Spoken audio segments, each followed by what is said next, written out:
Nakakaranas din ng malawakang baha sa ilang bahagi ng Samar provinces dahil sa ulang dala ng Bagyo Enteng.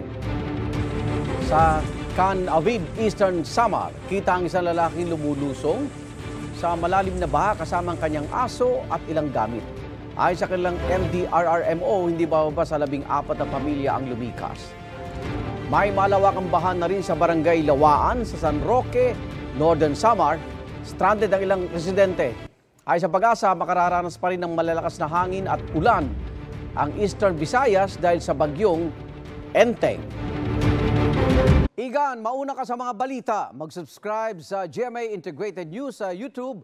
Sa mga kapuso abroad, subaybayan nyo kami sa GMA Pinoy TV at sa www.gmanews.tv.